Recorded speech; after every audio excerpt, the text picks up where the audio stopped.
मैं उत्तराखंड के नामचीन शहर हल्द्वानी में जनपद नैनीताल के क्लस्टर अधिवेशन में इन 4 पंक्तियों के साथ अपने मुख्य अतिथि महोदय को आमंत्रित करूंगा कि ठंडी हवा ठंडो पानी छू हमार पहाड़ में, मीठी बोली वाणी छू हमार पहाड़ में, स्वर्ग समान बतौनी हो हमार पहाड़ के, बात कुछ न्यारी छो हमार पहाड़ में।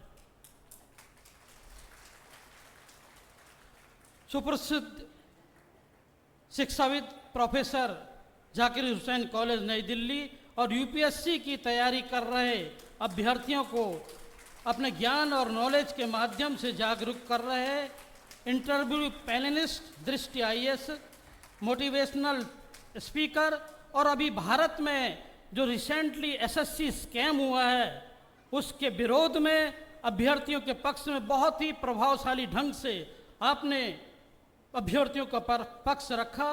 मैं इस सम्मानित मंच वामसेप और मूल निवासी संघ नैनीताल तथा सभागार में उपस्थित मिशनरी साथियों, मातृशक्ति की ओर से आपका अभिनंदन और स्वागत करता हूं। मैं पूरे मिशनरी साथियों से अनुरोध करूंगा कृपया खड़े होकर हमारे आज के मुख्य अतिथि महोदय का जोरदार तालियों के साथ स्वागत करेंगे। मैं आमंत्रित करता हूं मूल निवासी डॉक्टर ब्रजेंद्र सिंह चौहान जी।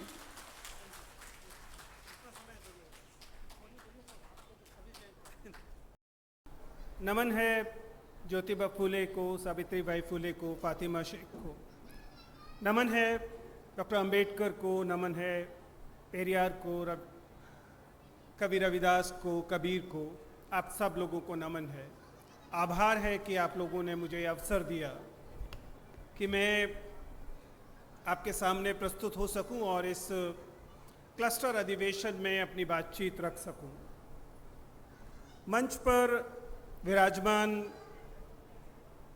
सभी साथियों को, जिनमें राष्ट्रीय संगठन सचिव मनोज कुमार जी हैं, प्रोफेसर ललित बेरी जिनसे मेरी कल से लगातार बातचीत हो रही है, डॉक्टर आराधना मौजूद हैं, मेरी साथी डॉक्टर मंजू मौजूद हैं यहाँ पर, मंच पर अन्य जो साथीगण मौजूद हैं, उन सब लोगों का बहुत बहुत आभार, बहुत शुक्रिया कि आप लोगों ने मुझे अवसर दिया है। और मैं कोशिश करूँगा कि इसके साथ कुछ न्याय कर सकूँ, लेकिन मेरे ज्ञान की सीमाएं हैं। आप लोग जिन वीडियोस में, जिन शॉर्ट्स में, रील्स में हमें देखते हैं, वह एक अलग उद्योग है, जिस उद्योग में बहुत बार चीज़ें बहुत एडिट होकर पहुंचती हैं। लेकिन जब हम इस किस्म के एक समर्पित सभागार में होते हैं और एक वैविध्य से भरे हुए सभागार में होते हैं, तो बातचीत बहुत बार अपेक्षाओं के अनुरूप नहीं हो पाती, इसलिए पहले से क्षमा याचना करता हूं। लेकिन मैं सबसे पहले आभार व्यक्त करता हूं इस हल्द्वानी शहर का कि उसने मुझे मौका दिया कि इस महत्वपूर्ण मुद्दे पर आपसे बातचीत हो सके। क्योंकि यकीन मानिए, जिस किसी ने भी यह ब्राह्मणवादी राष्ट्रवाद पर चर्चा और राष्ट्रव्यापी चर्चा का जोखिम उठाया है, अगर मैं कह सकूं तो वह उसका साहस वंदनीय है। क्योंकि 2025 में आप राष्ट्रवाद को चिन्हित कर सकें और बता सकें कि यह राष्ट्रवाद ब्राह्मणवादी राष्ट्रवाद है और इसलिए ये जोखिम भरा, खतरे भरा राष्ट्रवाद है, ये संविधान पे खतरा है, इसके लिए दुर्भाग्य से आज साहस की जरूरत है। होनी नहीं चाहिए थी, क्योंकि संविधान दरअसल ये हमें हक देता है कि हम इस सवाल को उठा सकें।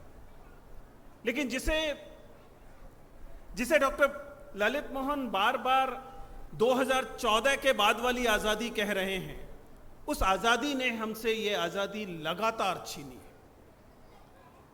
अब हमारे लिए लगातार मुश्किल होता जा रहा है कि हम उन चीजों की निशानदेही कर सकें जो चीजें हमें परोसी तो जाती हैं एक बहुत अच्छी चीज के तौर पर, लेकिन उसके पीछे की मंशा हमेशा उन लोगों को और वंचित करने की होती है जिनका इस देश पर पूरा हक है, ज्यादा हक है, 85% हक।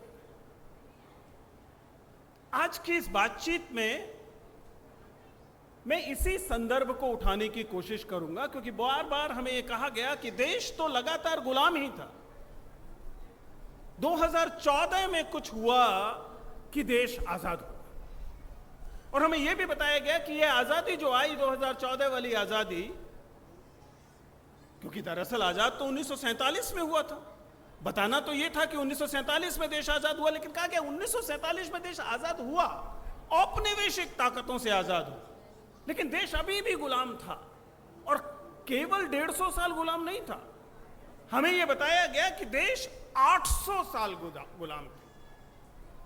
क्यों 800 साल गुलाम था? क्योंकि बताया गया, और इसके पीछे की अंतर्निहित सच्चाई इन लोगों के मन में यह है कि यह देश उन लोगों का है जिन लोगों को ये हिंदू मानते हैं, और इस कारण न केवल एक औपनिवेशिक शासन में देश गुलाम था, बल्कि उससे पहले भी देश गुलाम था, और तब तक देश गुलाम रहेगा जब तक जिसे हम ब्राह्मणवादी हिंदुत्व कहते हैं वो पूरे देश पर काबिज नहीं हो जाता। और ये बड़ी आश्चर्यजनक बात है, क्योंकि यह कई सारे सवालों से शुरू होती है। क्योंकि मैं ये पूछना चाहता हूं, और देश के मूल निवासी लगातार यह पूछते हैं कि अगर आप इसे 800 साल पीछे तक लेके जा रहे हैं, तो फिर 800 साल पे क्यों रुक जा रहे हैं, और पीछे क्यों नहीं लेके जाते? ये देश तो उनका है ना, जो इस देश के कमेरे थे और हमेशा से यहां थे, यहां के आदिवासी थे, यहां के मूल निवासी थे। फिर 800 साल पहले ऐसा अचानक क्या हुआ कि उसके पहले वालों को तो आप भारतीय मानेंगे, जो लगातार उस वंचन पर रहे, जिन्होंने उन लोगों को वंचित किया, जो यहां के आदिवासी, यहां के मूल निवासी, यहां के भारतीय थे।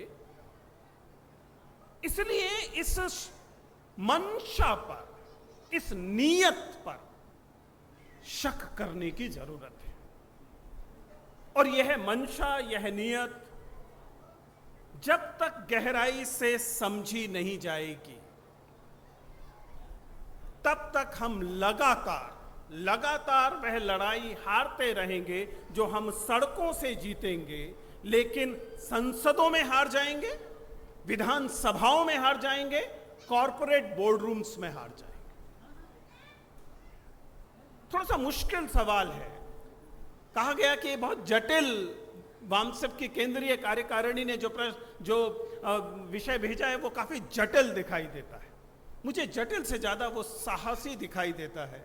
जैसा मैंने कहा कि आज 2025 में ये साहस करना मुश्किल है कि आप बताएं कि कॉरपोरेट बोर्डरूम्स कैसे राजनीतिक दलों के साथ मिलकर पूरे देश पर नियंत्रण कर रहे हैं, और ये लड़ाइयां पूरे देश में चल रही हैं, केवल उन्हें ऊपर आने नहीं दिया जा रहा है। और क्यों नहीं आने दिया जा रहा है? उसमें जिन लोगों को आप दोष देते हैं, उनमें से एक दोष हम जैसे लोगों को भी दे सकते हैं। ये लोग जो आजकल सोशल मीडिया में लगातार इन्फ्लुएंसर की भूमिका में दिखाई देते हैं, क्रिएटर्स की भूमिका में दिखाई देते हैं, और आपकी समझ को उस 90 सेकंड में रिड्यूस कर देना चाहते हैं, जिस 90 सेकंड में यह बताना तो बहुत आसान है कि देखिए अमुक व्यक्ति के नीट एग्जामिनेशन में इतने नंबर थे, अमुक के इतने नंबर थे, कम नंबर वाले को एडमिशन मिल गया, ज्यादा वाले एडमिशन नहीं मिला। और इस तरीके से देश के तमाम पॉजिटिव डिस्क्रिमिनेशन पर, देश के तमाम आरक्षण पर सवालिया निशान लगा दिया जाता है। और ये 30 सेकंड में आसानी से किया जा सकता है। एज अ क्रिएटर मैं जानता हूं ये कैसे किया जा सकता है, लेकिन जब आप इसके खिलाफ बोलने की कोशिश करते हैं, जब आपको जरूरत महसूस होती है कि आप इस सवाल को उठाएं कि वे कौन सी प्रक्रियाएं थी जिन प्रक्रियाओं के चलते एक ही समाज से निकल के आने वाले लोग, एक ही परीक्षा में बैठने वाले लोग एक जैसी परफॉर्मेंस नहीं दे पा रहे होते। वे कौन सी कल्चरल कैपिटल है, वह कौन सी सोशल कैपिटल है, जिस कल्चरल कैपिटल और सोशल कैपिटल से इस ब्राह्मणवाद ने लगातार आपको वंचित किया है, हमें वंचित किया है। क्या वजह है? और फिर ऐसा अचानक अब क्या हुआ है कि 2025 के लाल किले से दो भयानक खबरें आपको दी जाती हैं। पहला, आपको आगाह किया जाता है कि देश में कोई डेमोग्राफिक चेंज हो रहा है, उससे आपको बचना है। मैं दूसरी बात पर भी आता हूं, लेकिन पहले इसी को समझते हैं कि डेमोग्राफिक चेंज जिसकी आशंका बाकायदा सर्वोच्च स्तर से पैदा की जा रही है, इसकी चिंता अचानक सरकारों को क्यों होने लगी? क्योंकि डेमोग्राफिक चेंज का मतलब यह है कि सरकार ये मानती है कि जिसकी संख्या ज्यादा होगी उसके पास ज्यादा अधिकार होंगे, उसके पास देश का ज्यादा हक होना चाहिए। तो ज्यादा संख्या तो बहुजनों की है। इस देश की डेमोग्राफी में 85% तो वह लोग हैं जो अल्पसंख्यक हैं, जो एससीज हैं, जो एसटीज हैं, जो ओबीसीज हैं, और बचे हुए 15% में 7.5% महिलाएं हैं। तो ये जो देश पर काबिज सवर्ण पुरुष वर्ग है वो मात्र 7.5% है। फिर उसके देश के तमाम निर्णय उनकी जगहों पर, तमाम डिसीजन मेकिंग में, तमाम कॉरपोरेट बोर्ड रूम्स में, तमाम संसद और न्यायालयों में, वाइस चांसलर्स और न जाने किन किन पदों पर ये 7.5% सवर्ण पुरुष लगातार काबिज है। और जो बचे हुए 92.5% लोग हैं जिनमें स्त्रियां शामिल हैं, उन्हें आप लगातार वंचित किए हुए हैं। तब आपको डेमोग्राफी क्यों नहीं याद आती? आपको ये नंबर याद आता है केवल देश के तमाम सवर्णों को हिंदू घोषित करने के लिए, केवल इसलिए। जब आप कहते हैं, वो एक पुराना गाना याद आता है, अगर आपको याद हो, जिस गाने में एक रोचक सा कॉमेडी किस्म का गाना है, जिसमें कहा जाता है कि क्यों कमला क्यों दूर खड़े होकर भीग रही है, मेरी छतरी के नीचे आ जा। अगर आप लोगों को वह मेरी छतरी के नीचे आजा याद है तो जरा याद कीजिए कि देश के सर्वोच्च स्तर से, लाल किले से जब यह कहा जाता है कि डेमोग्राफी बदल रही है, सब के सब जल्दी से इस मेरी छतरी के नीचे आ जाओ, भूल जाओ कि शताब्दियों आपका शोषण हुआ है, भूल जाओ कि आपको क्लासरूम में नहीं घुसने दिया गया, भूल जाओ कि आपको न जाने किन किन अधिकारों से वंचित किया गया, गरिमा से वंचित किया गया, सम्मान से वंचित किया गया, और घोषणा कर दो कि हम सब केवल हिंदू हैं। हम केवल हिंदू नहीं हैं, हम हिंदुओं में वंचित हैं, हम बौद्ध हैं, हम जैन हैं, हम सिख हैं, हम अल्पसंख्यक भी हैं। इसलिए मेरा आग्रह है इस मंच से, ये बात जब कार्यकारिणी तक चाहे तो मैं चाहता हूं कि ये पदाधिकारी इस बात को पहुंचाएं कि वामसेफ का जो अल्पसंख्यक है, माइनॉरिटी है, उसे प्लीज अपने बीच से वंचित मत होने दीजिएगा। आज जितना बड़ा हमला इस देश की माइनॉरिटीज को सहना पड़ रहा है, अगर हम आगे बढ़कर उनकी हैंड होल्डिंग नहीं करेंगे, अगर हम उन्हें यह एहसास नहीं कराएंगे कि इस देश के तमाम कमेरे, इस देश के तमाम वंचित, इस देश के तमाम बहुजन आपके साथ खड़े हैं, तो फिर कल हमारा नंबर होगा। बहुत पुरानी बात नहीं है जब हमने देखा कि लगातार हम लोगों को बेसिक डिग्निटी से, एक आधारभूत सम्मान से वंचित किया जाता रहा। आज भी किया जाता है, हम माने या ना माने। वर्क प्लेसेस पे किया जाता है, आपको घरों परिवारों में किया जाता है, आपको मोहल्लों में किया जाता है, आपको पार्कों और दूसरी जगहों पे किया जाता है। अब ये देश कुछ लोगों के नेतृत्व में लगातार देश के अल्पसंख्यकों को ये एहसास कराने की कोशिश कर रहा है कि ये देश आपका नहीं है। जिस दिन आपने प्रत्यक्ष या परोक्ष रूप से इस तर्क को स्वीकार कर लिया, उस दिन हम खुद मुहर लगा रहे होंगे इस बात पर कि कल को ब्राह्मणवादी सवर्ण ये कहेंगे कि इस देश के दलितों का इस देश पर हक कम है, वो कहने से रुकेंगे नहीं। अगर आप ध्यान से देखें, बिहार की बात कह के सर थोड़ा बगल से निकल गए, मैं उससे मुखर रूप से कह रहा हूं कि जब आप इस इंटेंसिव रिवीजन को देखते हैं तो किसे नहीं पता कि उसके उद्देश्य क्या है। क्या बहुत मुश्किल है उसका उद्देश्य समझना। जो बिहार का स्पेशल इंटेंसिव रिवीजन SIR चल रहा है, क्या ये समझना बहुत मुश्किल है कि उसमें चुन चुन कर अल्पसंख्यकों को यह घोषित किया जाएगा कि तुम देश के नागरिक नहीं हो, तुम्हारा नाम मतदाता सूचियों से हटाया जाएगा? और क्या केवल मुसलमानों पर जाकर रुक गई बात होगी? आखिर इस बामसेफ का एम माइनॉरिटी हमारी उतनी ही जिम्मेदारी है या नहीं जितनी बाकी बहुजन है? निश्चित तौर पर है। और ये इस देश के मुसलमानों पर कोई एहसान नहीं है हमारा। ठीक वैसे जैसे कि इस देश के हर संसाधन में 85% की मांग करना हमारा हक है, यह आरक्षण हमारा हक है, हम पर किया जा रहा कोई एहसान नहीं है। इस देश पे हमारी आबादी के अनुपात में हक एकदम संविधान प्रदत्त हक है। ठीक वैसे ही इस देश के प्रत्येक संसाधन पर बराबरी का हक इस देश के मुसलमानों का, अल्पसंख्यकों का बराबरी का हक है। लेकिन जैसे ही आप उनकी छतरी के नीचे आते हैं,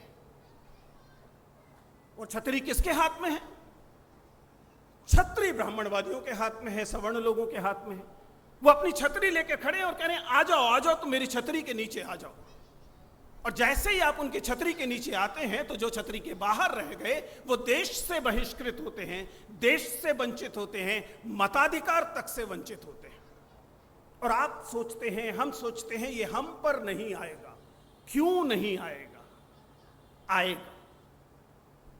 इसलिए यह एक महत्वपूर्ण बात है कि देश में किसी भी वर्ग के साथ हो रहा शोषण और अन्याय, हर शोषित का अपना मसला है। ये ना मानकर चलिए कि ये तो उनका मसला है। मैं पिछले 20-22 साल से उन विद्यार्थियों से हर साल मिलता हूं जो इस देश की सबसे बड़ी परीक्षा का मेंस एग्जामिनेशन क्लियर करके इंटरव्यू देने के लिए आते हैं। आप मोर और लेस मान सकते हैं कि वे देश की क्रीम होते हैं। आप में से कुछ जो युवा लोग हैं वे खुद ये सपना पाले हुए होंगे कि वे एक दिन IAS बनना चाहेंगे, IPS बनना चाहेंगे, या माता पिता होंगे तो अपने बच्चों के लिए ये सोच रहे होंगे। मैं अपने 20-22 साल के अनुभव का निचोड़ आपको देना चाहता हूं और एक सवाल से शुरू करता हूं। आखिर तमाम देश के ये युवा IAS, IPS, सेंट्रल सर्विसेज में आना क्यों चाहते हैं? क्या वजह है कि वे इसके लिए दीवानापन लिए हुए हैं? क्या वजह है कि केवल उनको किसी इंटरव्यू की तैयारी करा देने वाला विजेंद्र चौहान घर घर पहचाना जाने लगा है? आखिर कोई ओवर ग्लोरिफिकेशन है इस नौकरी का, तभी तो लोग ऐसा कर रहे हैं ना, क्योंकि वो सोशल मीडिया में दिखाई देते हैं, वो तमाम जगहों पर दिखाई देते हैं। तो मूलभूत सवाल, और ये सवाल अहम सवाल है, वामसेफ के लिए तो बहुत अहम सवाल है, वे क्यों पागलपन की सीमा तक इस नौकरी के पीछे, इस करियर के पीछे जाते हैं? कई सारी वजहें आप गिना सकते हैं और वह सारी वजहें झूठ नहीं है, सच है।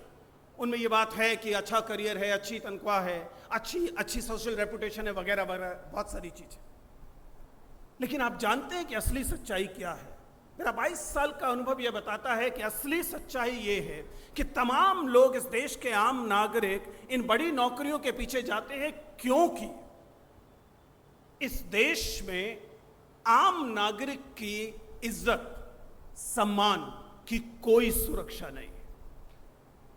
आप सड़क पर चल रहे होते हैं, एक हवलदार, एक कांस्टेबल आपको रोक सकता है, आपको तमाचा लगा सकता है, आपकी बेइज्जती कर सकता है। कोई SDM, कोई पटवारी आपके साथ अपमानित भाषा में बात कर सकता है। एक आम नागरिक लगातार अपमान के भय में जीता है और उसे ये लगता है, और ये बात सच भी है, कि अगर वह SDM बन जाए तो फिर किसी हवलदार, किसी कांस्टेबल, किसी सरकारी कर्मचारी का साहस नहीं है कि वो बेइज्जती कर देगा, केवल आपकी नहीं, आपके परिवार की, आपके मोहल्ले की।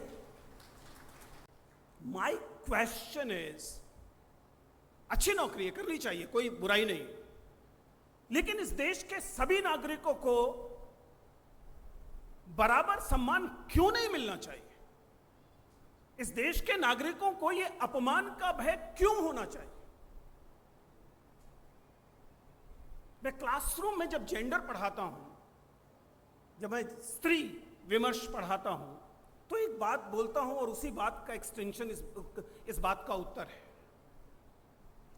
मैंने कहा कि मेरी क्लास में हर साल कुछ लड़कियां होती ही हैं, 15, 20, 25 लड़कियां, जो 40 की क्लास में लगभग आधी होती हैं, और ऐसा पिछले 25 साल से मैं देख रहा हूं। मुझे आज तक घर में, परिवार में, क्लासरूम में, वर्क प्लेस पर एक स्त्री नहीं दिखाई दी जो ये कह सके कि उसे कभी बलात्कार का भय नहीं महसूस हुआ, उसे कभी छेड़खानी का डर नहीं लगा, उसके साथ कभी बदतमीजी नहीं हुई। दिल्ली शहर की सच्चाई बता रहा हूं, और ये इस देश के हर स्त्री पर लागू होता है। इस देश में जब कोई स्त्री पैदा होती है तो लगातार बलात्कार के भय में जीती है, और वैसे ही इस देश में जब कोई बहुजन पैदा होता है लगातार अपमान के भय में जीता है।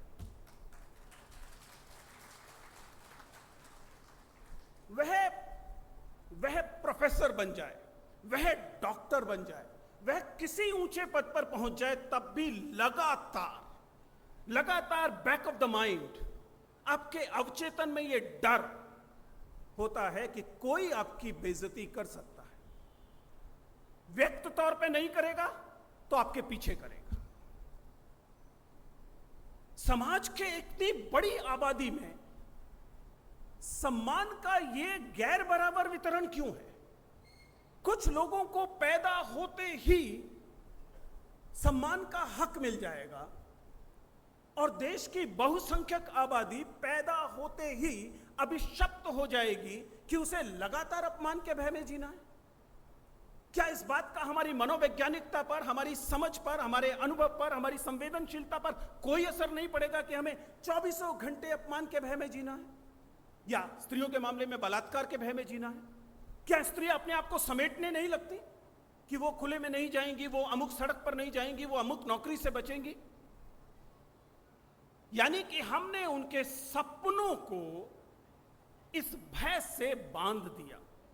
हमने ये स्त्रियों के साथ किया, हम यही इस देश के बहुसंख्यक मूल निवासियों के साथ भी करते हैं। हम अपने बच्चों को चूंकि गारंटी नहीं दे सकते कि ये देश, ये समाज आपको लगातार बराबरी की निगाह से देखेगा, इसलिए हमें मजबूरी लगती है कि हम उसे कुछ एडिशनल करने के लिए कहें कि बेटा, मैं एक पिता होने के नाते अपने बेटे को, अपनी बेटी को एकदम सुनिश्चित नहीं कर सकता हूं, उसे पूरा आश्वासन नहीं दे सकता हूं कि उसकी बेइज्जती नहीं की जाएगी जाति को लेकर, धर्म को लेकर, इसलिए तुम ऐसा करो कि तुम एसडीएम बन जाओ, इसलिए तुम ऐसा करो कि तुम कुछ बड़ी नौकरी कर लो, ताकि इसकी आशंका थोड़ी कम हो जाए। कम हो जाए कह रहा हूं क्योंकि हम में से अधिकांश जानते हैं कि इस देश के राष्ट्रपति तक का अपमान किया जा सकता है जाति को लेकर।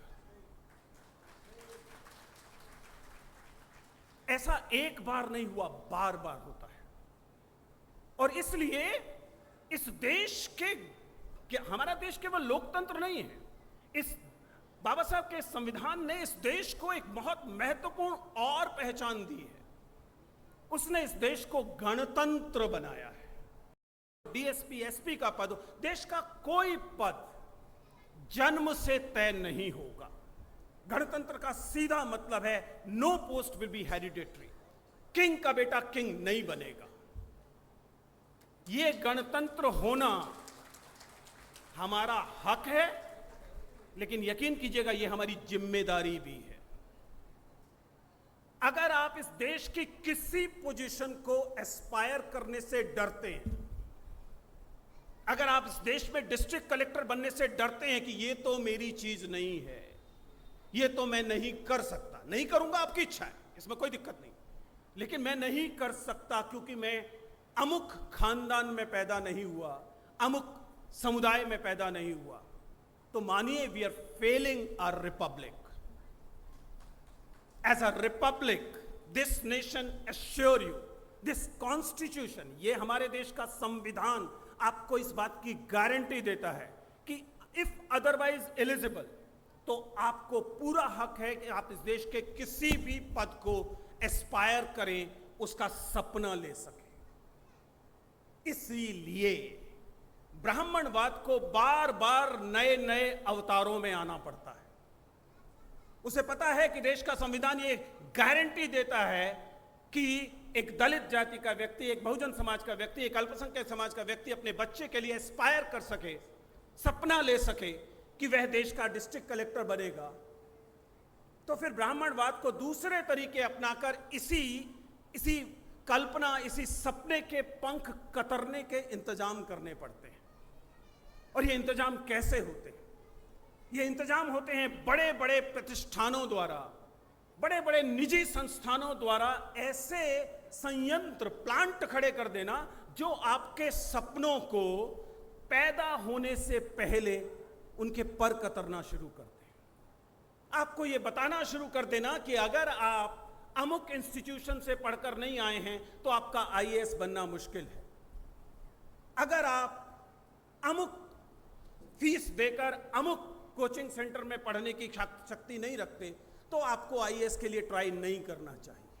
अगर आप अमुक जाति से आते हैं, अमुक धर्म से आते हैं, तो आपको फिर एसएससी से काम चलाना चाहिए. देख लीजिए, एसएससी सीजीएल देख लीजिएगा, ग्रुप डी देख लीजिएगा. और दूसरा असॉल्ट, दूसरा हमला, ना रहेगा बांस न बजेगी बांसुरी. ये नौकरियां ही खत्म कर दीजिए. एक के बाद एक निजीकरण.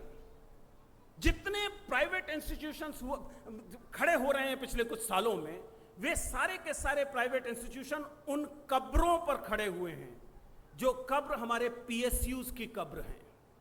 अभी बीएसएनएल एमटीएनएल का एग्जाम्पल दिया गया. एमटीएनएल यूज्ड टू बी महारत्न.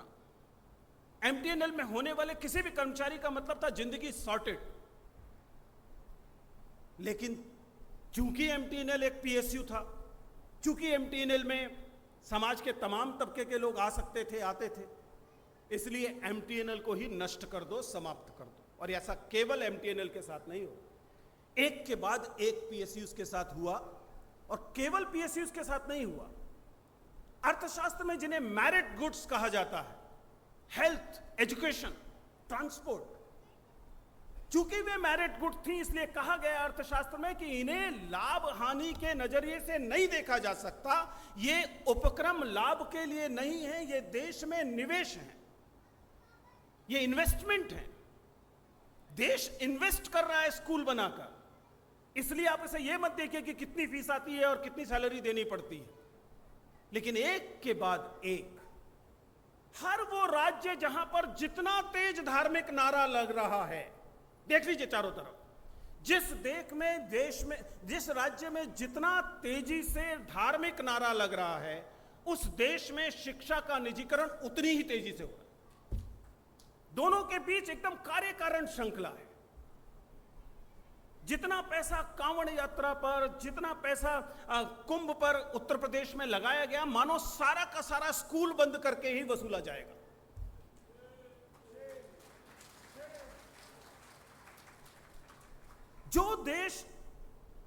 जो राज्य इस उन्मादी ज्वार को जितना बढ़ाएगा, जो घोषित करेगा नहीं नहीं हम तो सांस्कृतिक राज्य हैं, हमारे लिए तो संस्कृति सबसे, संस्कृति का मतलब क्या? हिंदू संस्कृति. हिंदू संस्कृति का मतलब हिंदू धर्म. हमारे लिए तो वही सबसे महत्वपूर्ण है. हर उस राज्य में निजीकरण की बाढ़ उतनी ही तेजी से आ रही है. और जब भी कोई प्रतिष्ठान बंद होता है, तब आपके बच्चों का, हमारे बच्चों का स्कूल छिनता है, उनका टीचर, शिक्षक छिनता है, शिक्षक के रूप में मिलने वाली हमारी नौकरी छिनती है, उस नौकरी में पहले से मौजूद आरक्षण छिनता है. दरअसल हमारा देश छिनता है. वह देश जो हमने 75 सालों में और इस संविधान ने की बदौलत हमने धीरे धीरे इंच इंच कर हासिल किया था, धीरे धीरे वह छिनता है. और हम केवल धार्मिक नारों में मस्त रहते हैं। इसलिए जरूरी है, बहुत जरूरी है कि जब भी कोई उन्मादी नारा लगे, उससे पहले कि आप उस नारे में शामिल हों, रोकिए खुद को और पूछिए ये नारा लग क्यों रहा है, किसके लिए कवरिंग फायर किया जा रहा है, कहां हमसे कोई संसाधन छीना जा रहा है जिसे छिपाने के लिए ये नारा लग रहा है।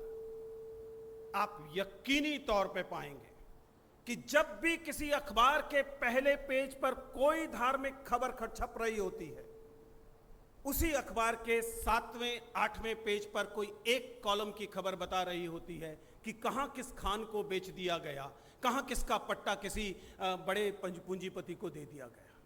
असल खबर वही सिंगल कॉलम खबर है।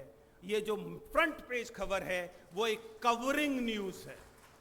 जैसे किसी युद्ध में कवरिंग फायर होता है, ऐसे ही मीडिया की दुनिया में मैं तो जानता हूं एक कवरिंग कवर।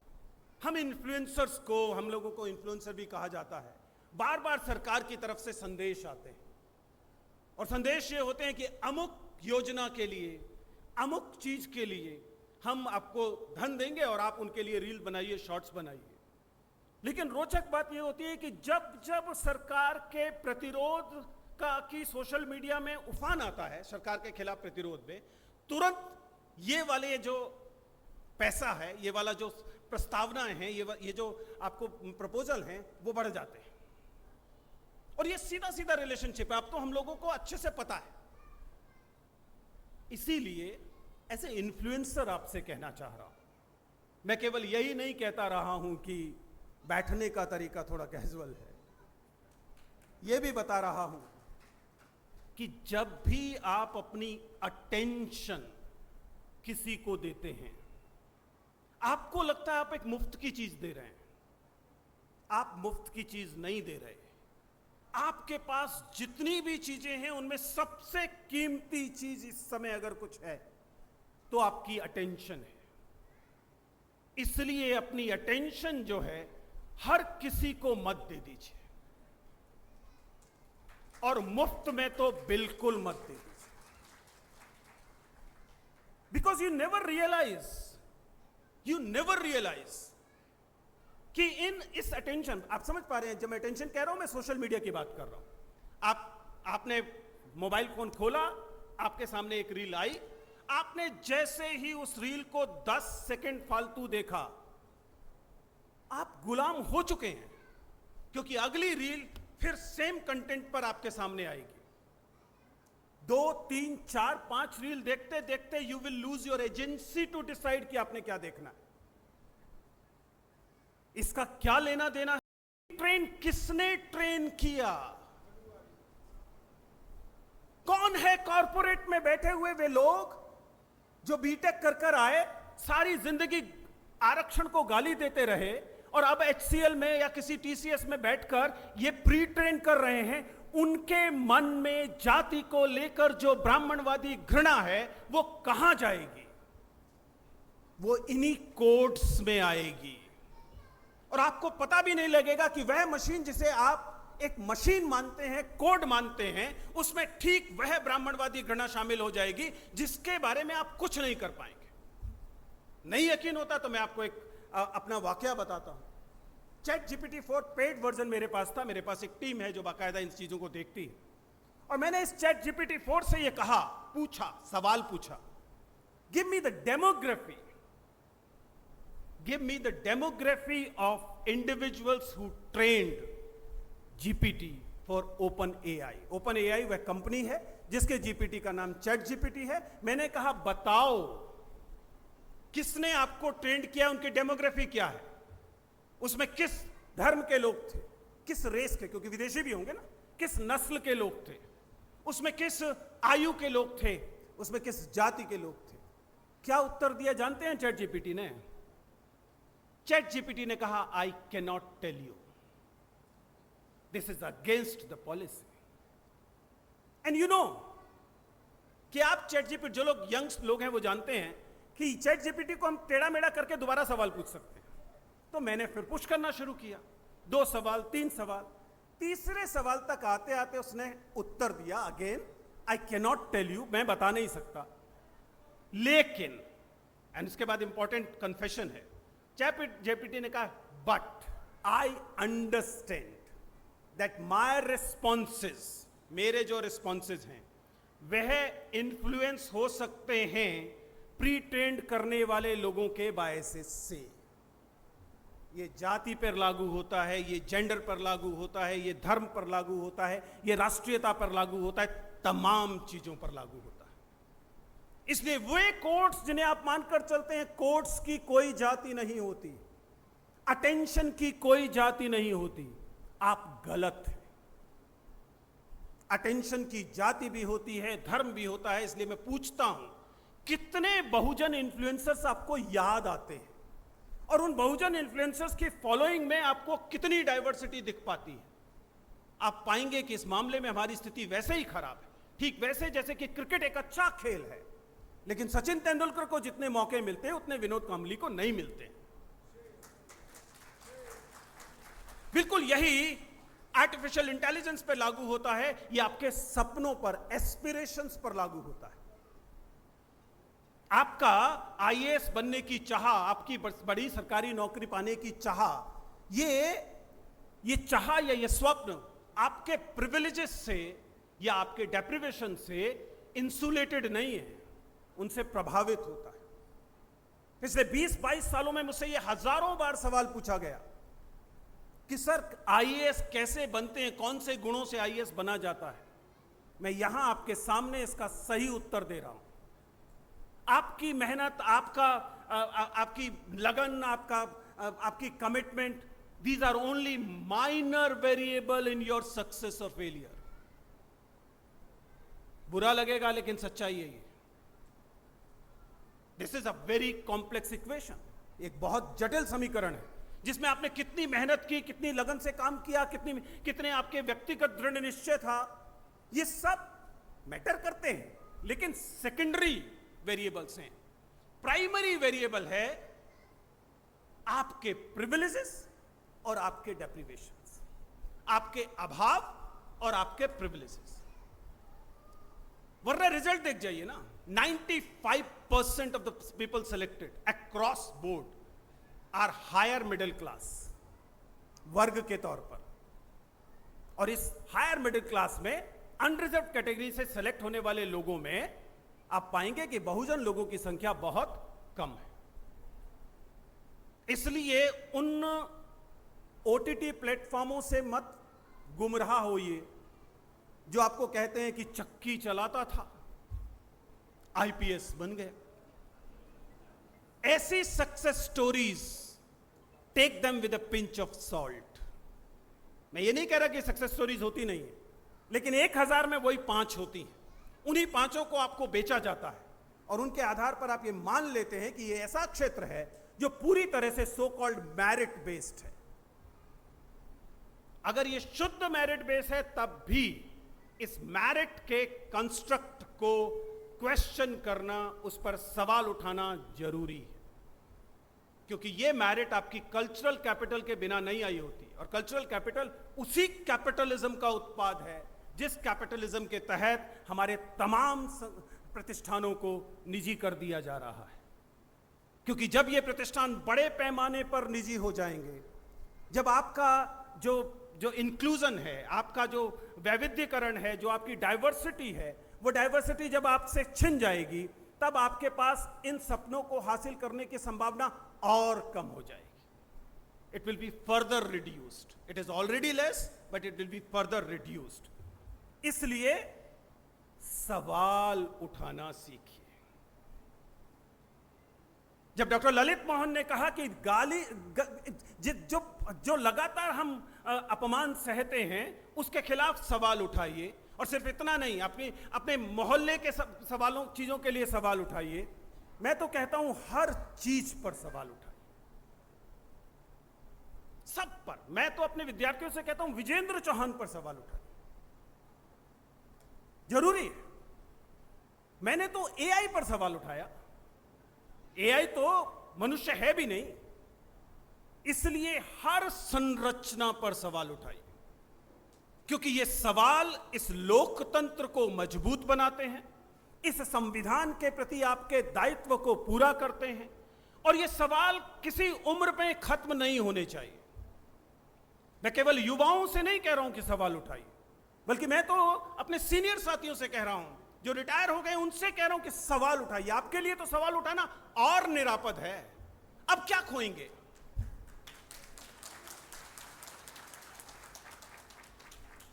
हर नैरेटिव पर सवाल उठाइए। जो भी आपको नैरेटिव की तरह परोसा जाता है, वह नैरेटिव अगर किसी से नफरत करने के लिए प्रेरित कर रहा है, तब तो निश्चित तौर पर सवाल उठाइए। क्योंकि नैरेटिव्स हमेशा किसी को अदृश्य शत्रु की तरह सामने रखते हैं। जैसे ही आपको कहा गया डेमोग्राफी चेंज हो रही है, डेमोग्राफी चेंज हो रही है, तब इसके पीछे क्या चीज थी? इसके पीछे आप में उस नफरत को पैदा करना था जो अल्पसंख्यकों से आप में के लिए आपके मन में बोई जा सके। इसी लाल किले से एक और दूसरी चीज की गई। एक तरफ ये नफरत पैदा की गई, फिर वह संगठन जो इस नफरत को एक शताब्दी से फैला रहा है, उसकी बढ़ाई की गई, उसके गुणगान किए गए। जो संगठन अपनी पूरी प्रकृति में सवर्ण ब्राह्मणवादी संगठन है, उसके लिए लाल किले से आने वाली प्रशंसा किसे आहत नहीं करेगी। अगर आप उससे आहत नहीं हो रहे हैं तो प्लीज थोड़ा सा आत्ममंथन कीजिए। इसी साल 14 अप्रैल को मैं नागपुर की दीक्षा भूमि में प्रमुख वक्ता के तौर पर शामिल हुआ। इसी तरह का कार्यक्रम था। बड़ा कार्यक्रम होता है। जो लोग नागपुर दीक्षा भूमि गए हैं 14 अप्रैल जानते हैं कि एक विशाल कार्यक्रम होता है। यह नागपुर वही नागपुर है जिस नागपुर में इस बहुप्रशंसित संगठन का मुख्यालय है। मैंने अपने आयोजकों से पूछा, दीक्षा भूमि के उस महान बड़े कार्यक्रम के मुख्य आयोजक जो मेरे साथ थे, मैंने उनसे पूछा कि सर यहां तो आरएसएस हेडक्वार्टर है, वो आपको ब्राह्मणवाद के खिलाफ कैसे बोलने दे देते हैं? और उन्होंने बहुत आत्मविश्वास के साथ एक शानदार बात की। उन्होंने कहा ये आप उत्तर भारतीयों ने इनको इतनी हवा दे रखी है, नागपुर अंबेडकर की जगह है, वो इनकी इतनी परवाह नहीं करता।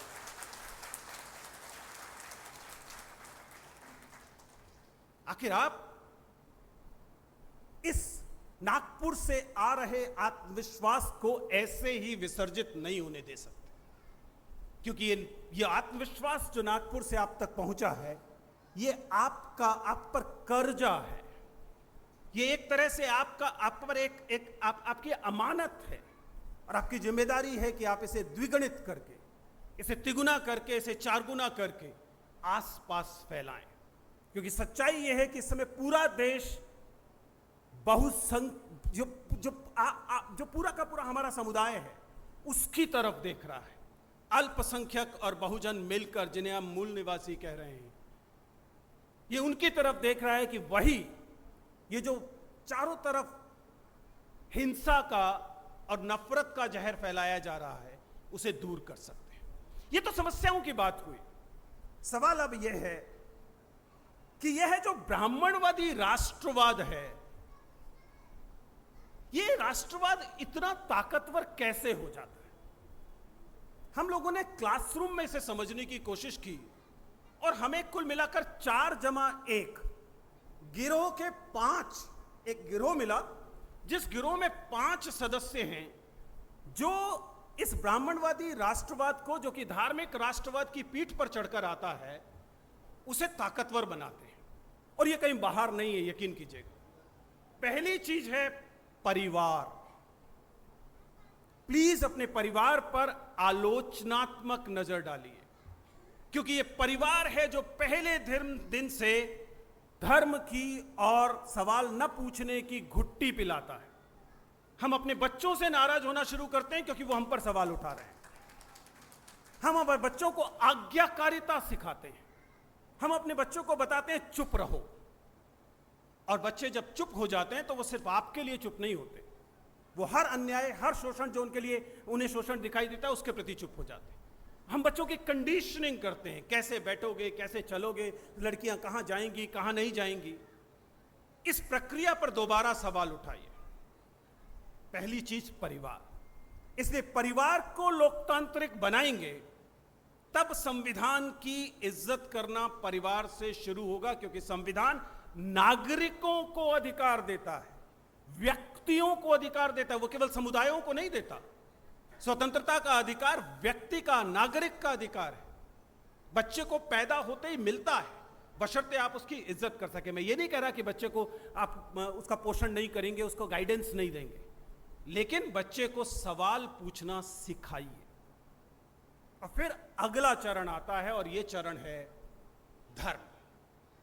बच्चा जब अभी 3 साल का, 4 साल का है और वो आपके कहने पर कपड़े नहीं पहन रहा, तो आप उसे क्या कह रहे हैं?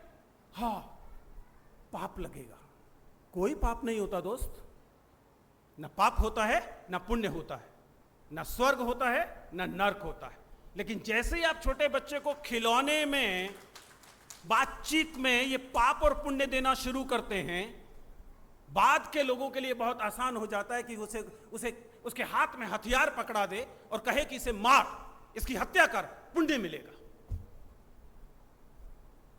इसलिए बच्चे को दंगाई बनाने की शुरुआत धर्म का सहारा लेकर हम परिवार में करना शुरू करते हैं, और फिर तो बात बढ़ती जाती है, फिर रुकती नहीं है। फिर वो जो प्रसाद का लड्डू है बहुत महंगा पड़ता है, और जब आप इसको आगे बढ़ाते हैं तो इसमें, इस गिरोह में 2 और लोग शामिल हो जाते हैं। पहला था परिवार, दूसरा था धर्म, तीसरा आता है राज्य, खुद कानून। क्योंकि राज्य किसके हाथ में है इस समय? राज्य दरअसल हमेशा जो वर्चस्ववादी लोग होते हैं उनके हाथ में रहता है। इसलिए राज्य नीतियों से और कानूनों से वह सब करा ले जाता है जो अन्यथा आप करने से बचेंगे।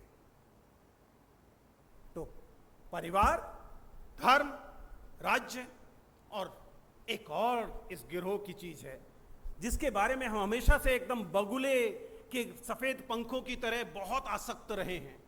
वह चीज है जिससे मैं आता हूं, शिक्षा। यह बात सही है कि शिक्षा सवाल पूछना सिखाती है। शिक्षा वह शेरनी का दूध है जो पिएगा दहाड़ेगा। लेकिन अगर यह शिक्षा ऐसे लोगों के हाथ में आ जाए जो आपको दहाड़ना और सवाल पूछना सिखाने की बजाय नत करना, नतमस्तक होना सिखाने लगे, तो यही शिक्षा खुद शिक्षा पर सवाल खड़ा करने की मांग करती है। क्या पढ़ाया जा रहा है, कैसे पढ़ाया जा रहा है, इतिहास में क्या पढ़ाया जा रहा है, संस्कृति में क्या पढ़ाया जा रहा है, सब पर नजर रखिए। क्योंकि शिक्षा बहुत आसानी से इस गिरोह में शामिल हो जाती है, और जब ये चारों चीजें मिल जाती हैं तो फिर निकलना मुश्किल हो जाता है। और इसमें मैंने कहा था एक +1 है। ये गिरोह है 4 लोगों का, यानी कि परिवार, धर्म, राज्य, शिक्षा, और इसमें एक और चीज जुड़ जाती है, वो है बाजार, यानी कि अर्थव्यवस्था, लाभ की कामना। जब ये 5 चीज मिलती हैं तब आपसे अक्सर आपकी एजेंसी, आपकी आजादी, आपके सपने, तमाम चीजें छीन ली जाती हैं और आप गिड़गिड़ाने लगते हैं, आप रेंगने लगते हैं, और इस रेंगने में ही अपने मोक्ष की कामना करने लगते हैं। आपको लगता है यही सब कुछ है।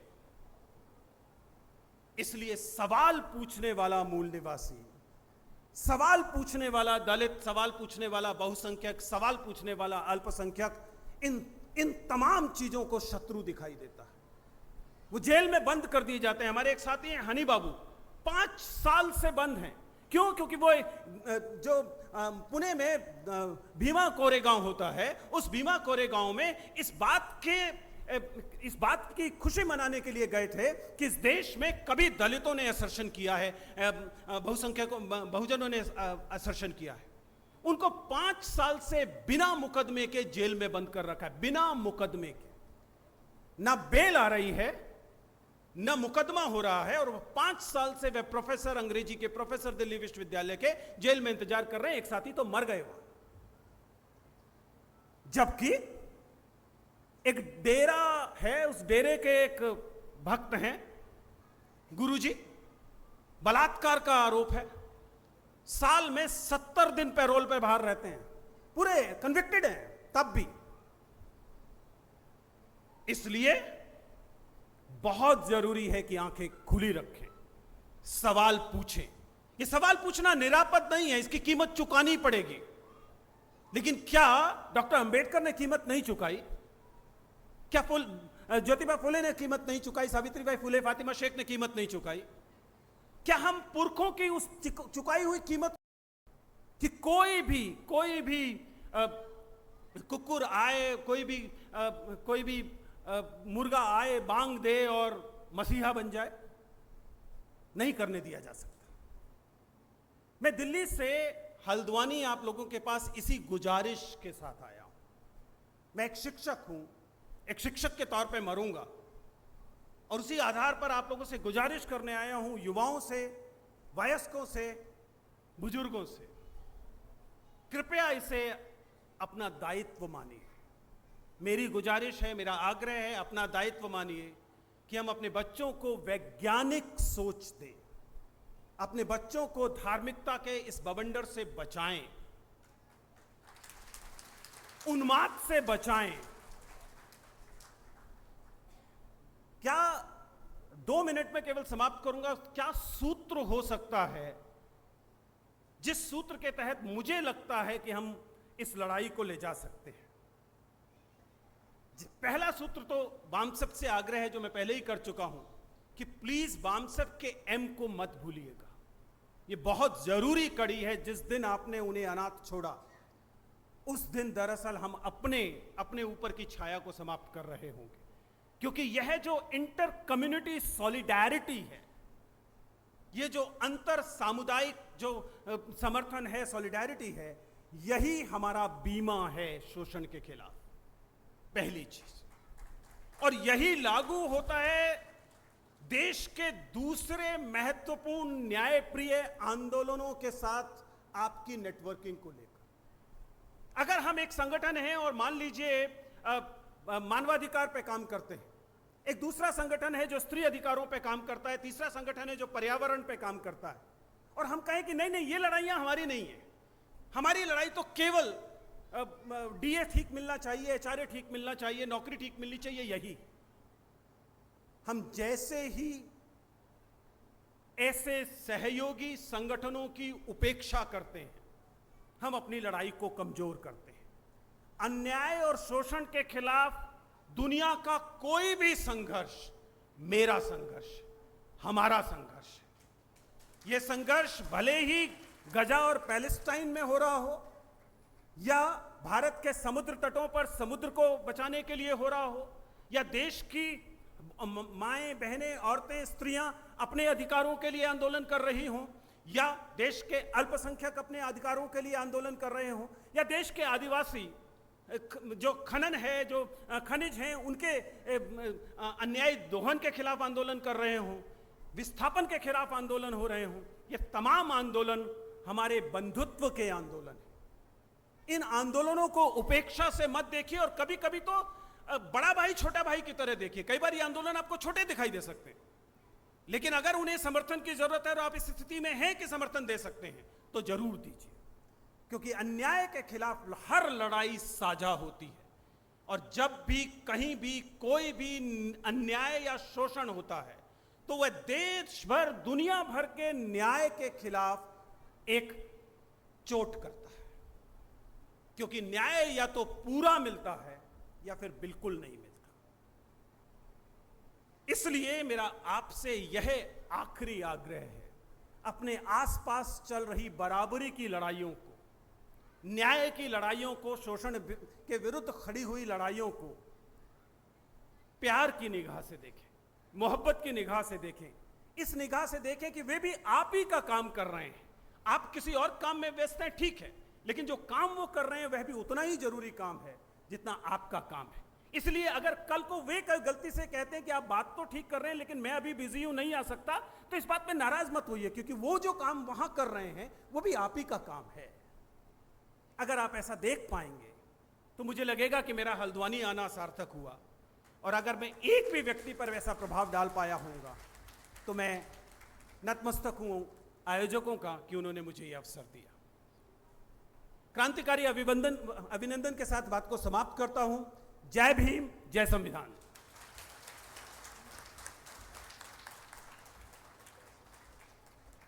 बहुत बहुत